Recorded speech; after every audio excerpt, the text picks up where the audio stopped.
Welcome back, ladies and gentlemen, to episode 2.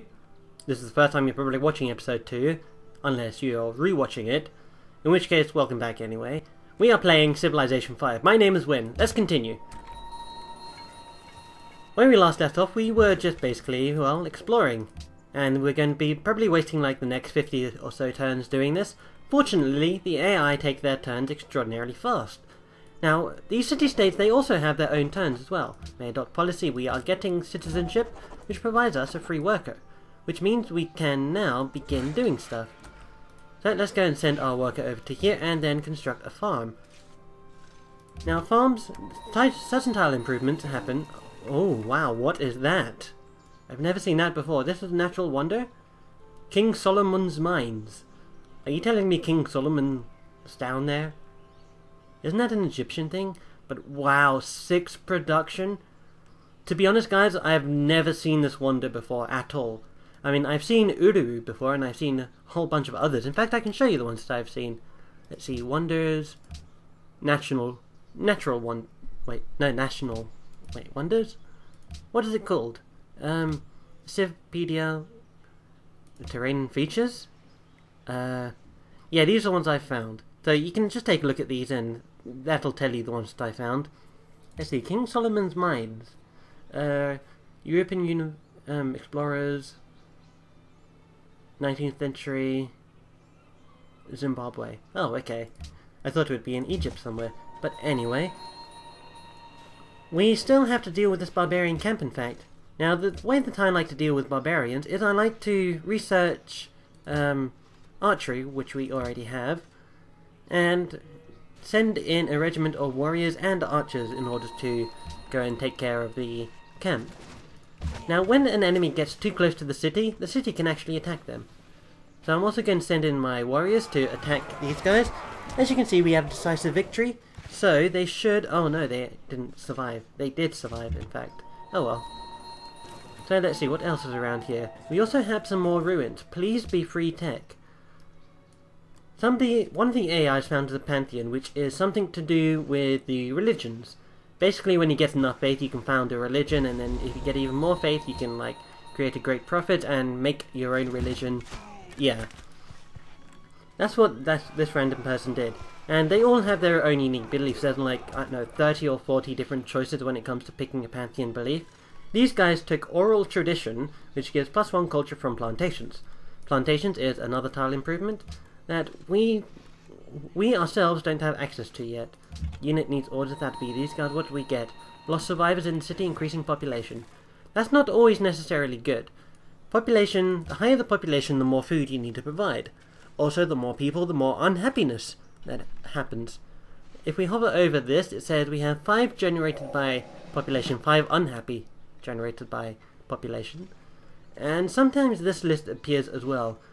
This is just ranking all the players in the game by certain factors. This one is people that like to smile the most, so it's whoever has the most happies, which is happiness up here. And it seems like we are at the bottom. Of course, Russia is always normally, well, there's a stereotype for Russia being like unhappy labor force type thing, but we are not going to follow that stereotype. And I'm pretty sure that stereotype doesn't hold true too much today. Oh, also, when this bar here gets full, you can promote your unit.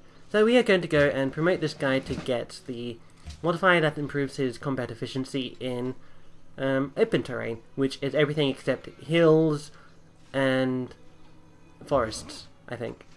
Hills, forest, what else? River? No, you can't fight in a river. Anyway. We have, unit equips itself with advanced weapons. So this has upgraded our scout into archers, which is hugely beneficial for us, because now we can attack at range.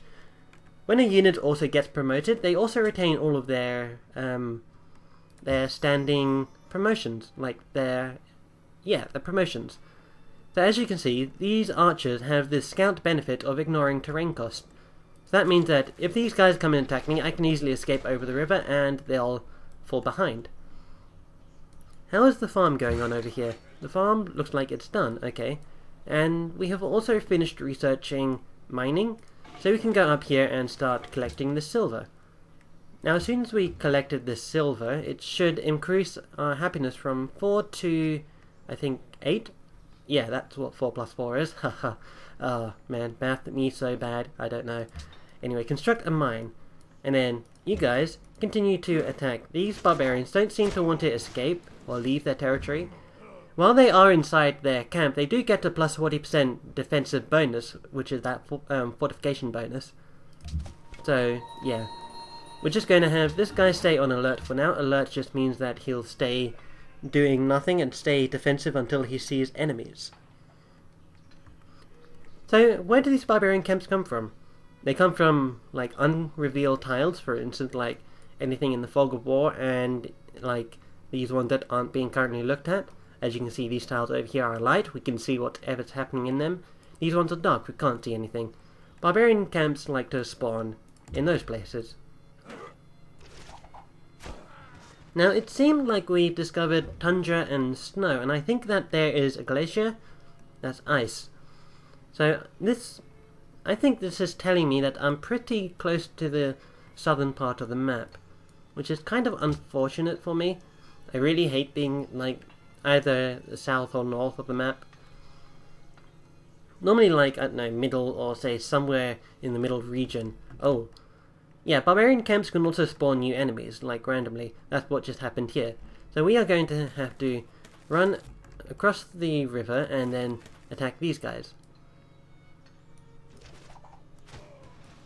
As you deal damage, you gain experience, which should, yep, plus 2 experience. That fills up this bar and gives you more promotions when it happens. Now, we need to wait and see what these barbarian brutes are going to do. They might try and attack me. But the good thing about my position is they are going to have to attack over... Wow, the frame rate. They're having to attack over a river, which gives them an offensive penalty. And while they're doing that, we also get a... we're also attacking them at the same time. So are we going to kill them? No, he survived with one dude. Oh well. But it looked like our worker has finished. So let's go and have him go over to this silver here and start mining that up. And we can also begin building another building over here. Now, have we uncovered horses yet? We have uncovered horses, but we can't see horses. Because we're playing as Russia, and horses is a strategic resource, we really want that. We could,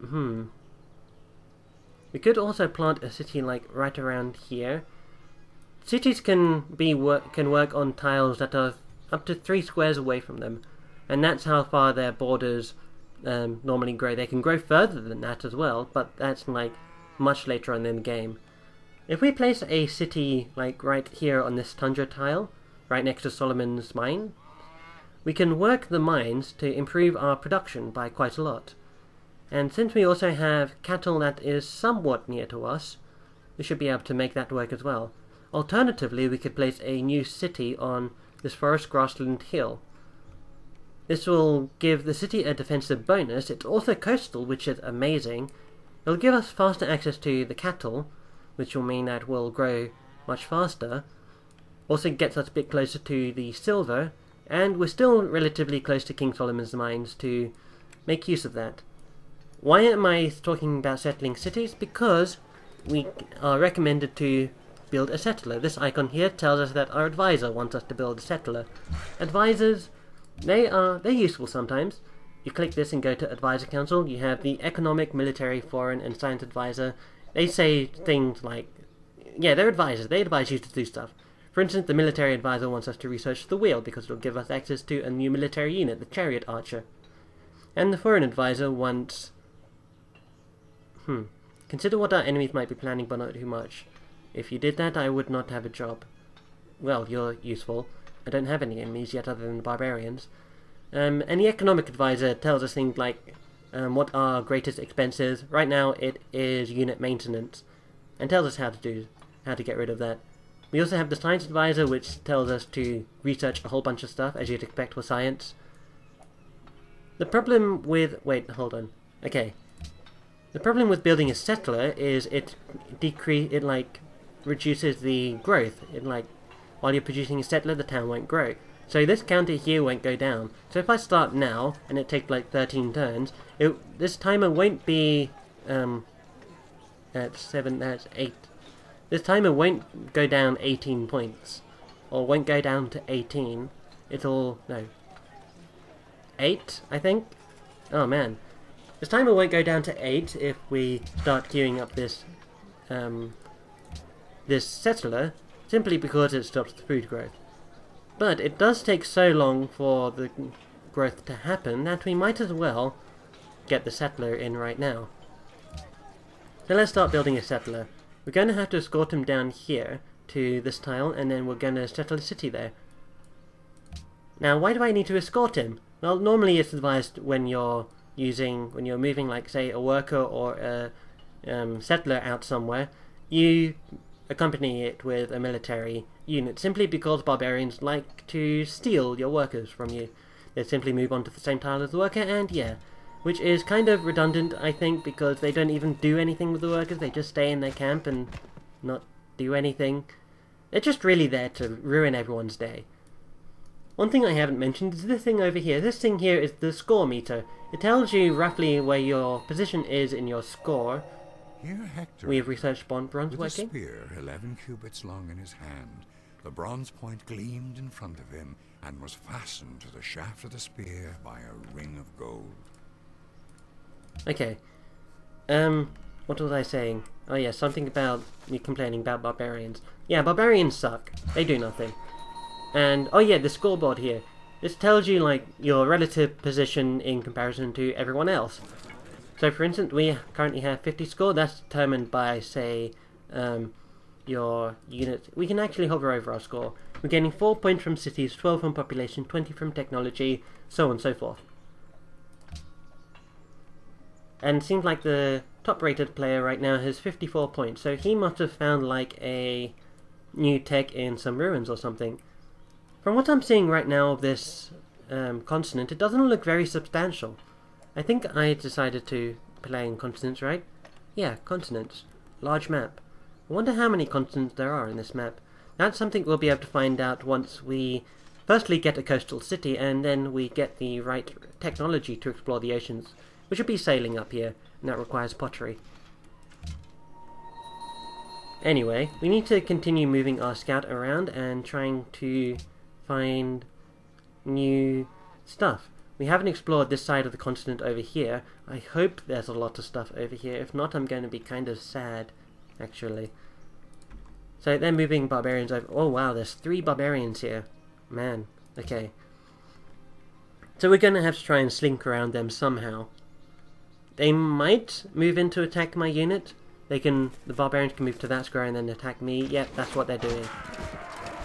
I apologise for the frame rate as well. It's not normally this framey. This is actually the first time I'm having frame rate problems in this game.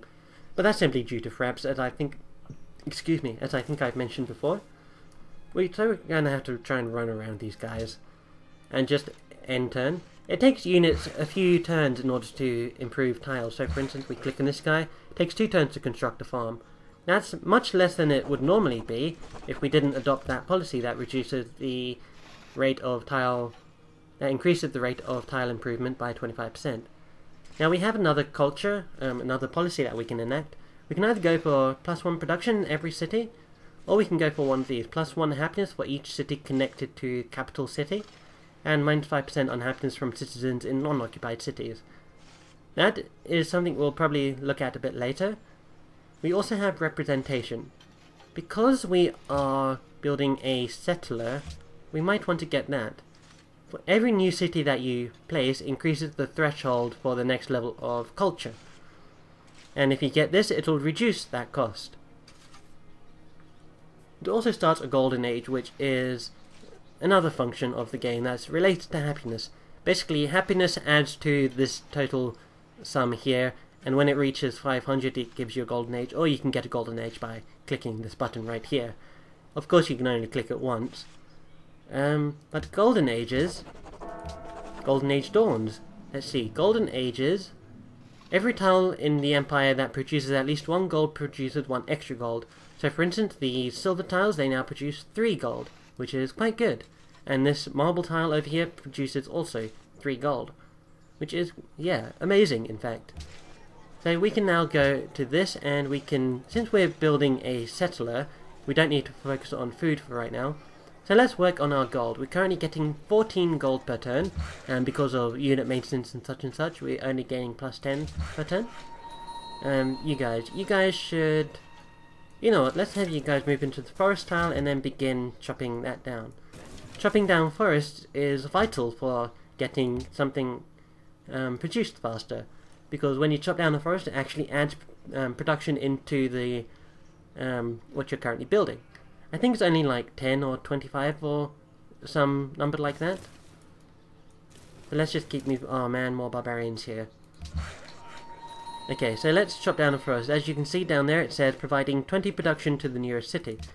So this will mean that this settler will be done... Oh, we can't see it from this screen. Oh well. It'll mean that the settler will be done in less than 5 turns, as soon as the forest is chopped down, which will happen in another 2 turns. So processing turns for city-states. Sidon desires trade route. So one function of these... Let's see what's going on here. Ow. I always find these things, these like fighting animations to be funny. It's just one guy charging into another guy doing stuff. At any rate, let's retreat and let's click this button. This gives me a defensive bonus and allows me to heal back to full health, eventually, given time. So these guys are done doing their thing. Let's go and move them onto... We don't have masonry yet. We'll have masonry in 3 turns. Okay, we'll have you guys just wait there, and on the next turn we can move you. We'll tell you to construct a mine. That will increase the production of this tile, and yeah, it should be quite good. Looks like everyone else is surpassing me in score. I have a tendency in pretty much all of my games to constantly be in last place when it comes to the score. So we're just going to end our turn here and wait a bit longer.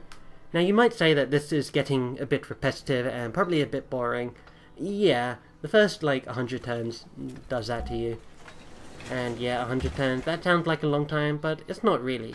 Not in the grand scheme of things. If you're used to Europa Universalis 4 and you're one of those who plays until like the very end of the game, like from 1444 to 1821 I think it is, then this will be pretty much nothing to you.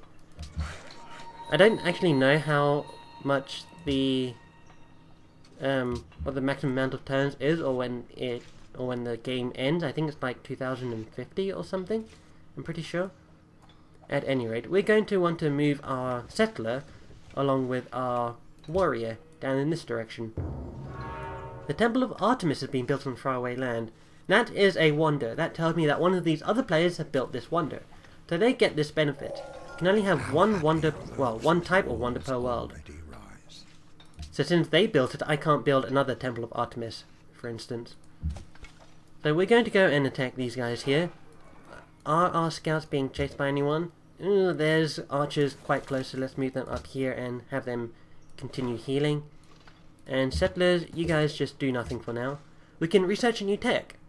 So as I mentioned, my strategy for Russia is to research the strategic resources things and basically plant a city right next to them as soon as possible.